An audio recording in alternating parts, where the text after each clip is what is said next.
friends, welcome to Kolathur Cooking. நீங்க beef வச்சு நிறைய விதமான சைட் டிஷ் செஞ்சு சாப்பிட்டிருப்பீங்க. பீஃப் பிச்சி போட்ட கறி சாப்பிட்டிருக்கீங்களா? நம்ம இன்னைக்கு அதை தான் செய்ய போறோம். வாங்க எப்படி செய்யறதுன்னு சொல்லி பார்த்தலாம். பீஃப் பிச்சி போட்ட கறி செய்யறதுக்கு நான் இன்னைக்கு 500 கிராம் பீஃப் எடுத்திருக்கேன். இது ஒரு குக்கர்ல போட்டுக்கோங்க. கூடயே 100 கிராம் சின்ன வெங்காயம் இந்த மாதிரி ரஃபா கட் பண்ணிருக்கேன். இதுவும் போட்டுக்கோங்க. இது கூடயே ஒரு டேபிள் ஸ்பூன் இஞ்சி பூண்டு பேஸ்ட், 1/4 டேபிள் ஸ்பூன் மஞ்சள் தூள், 2 ஏலக்காய், 3 கிராம்பு, ஒரு பிரியாணி இலை இதுவும் போட்டுக்கலாம். கூடவே 1/4 டம்ளர் தண்ணியும் ஆட் பண்ணிக்கோங்க. கடைசியா ஒரு கொத்து கருவேப்பிலை, ஒரு பச்சை மிளகாய் இந்த மாதிரி நீளமா கட் பண்ணி வச்சிருக்கேன். இதையும் போட்டுக்கோங்க. இங்க எந்த டிஷ் செய்யும் போதும் பீஃபா இருந்தாலும் சரி மட்டனா இருந்தாலும் சரி உப்பு போட்டு வேக வைக்காதீங்க. ஏன்னா மட்டனும் சரி பீஃபும் சரி உப்பு போட்டீங்கன்னா வேக லேட் ஆகும். இல்ல கடைசியா வேக வச்சு எடுத்துட்டு அதுக்கப்புறம் நீங்க உப்பு ஆட் பண்ணிக்கோங்க. இப்ப குக்கரை மூடிட்டு 6 விசில் வர வரைக்கும் வேக வச்சு எடுத்துக்கோங்க. பாருங்க எப்படி உடையுதுன்னு, நல்லா சூப்பரா வெந்துடுச்சு.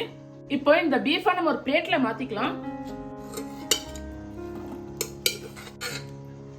இப்போ வெந்த இந்த பீஃபை கையாலே இந்த மாதிரி நல்லா பிச்சி போட்டுக்கோங்க. இந்த மாதிரி பிச்சிங்கன்னா எல்லாமே தனித்தனியா வந்துடும். ஏன்னா பீஃப் நல்லா வெந்திருக்கிறதுனால இந்த மாதிரி எல்லா பீஃபையுமே பிச்சி எடுத்துக்கோங்க.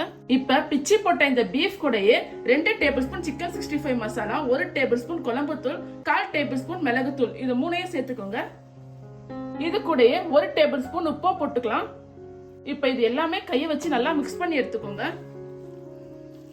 இந்த மாதிரி எல்லா பீஃபையுமே மிக்ஸ் பண்ணி எடுத்துக்கோங்க மசாலால. இந்த டைம்ல நீங்க உப்பு காரம் எல்லாமே செக் பண்ணிக்கோங்க. நான் போட்ட உப்பு காரம் எல்லாமே எனக்கு கரெக்டா இருக்கு. இப்போ நம்ம இதை ஃப்ரை பண்ணிக்கலாம். ஸ்டவ் ஆன் பண்ணி ஒரு தவா வச்சுக்கோங்க. தவா ஹீட் ஆனோடனே இதுல ஒரு 50 கிராம் எண்ணெய் சேர்த்துக்கோங்க.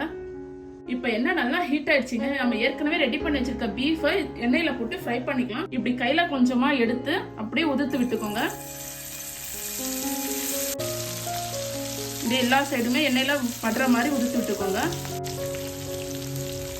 பீஃபை போட்டோடனே உடனே திருப்பி விட்டுறாதீங்க. ஏன்னா மசாலா அங்கங்க பிரிஞ்சு போயிடும். ஒரு 5 நிமிஷம் கழிச்சு நம்ம திருப்பி விட்டுக்கோங்க.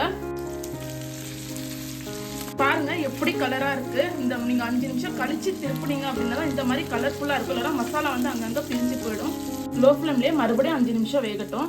இப்போ பீஃப் நல்லா வெந்துட்டு வருது. எண்ணெய்லாம் பாருங்க எப்படி பிரிஞ்சு வருதுன்னு.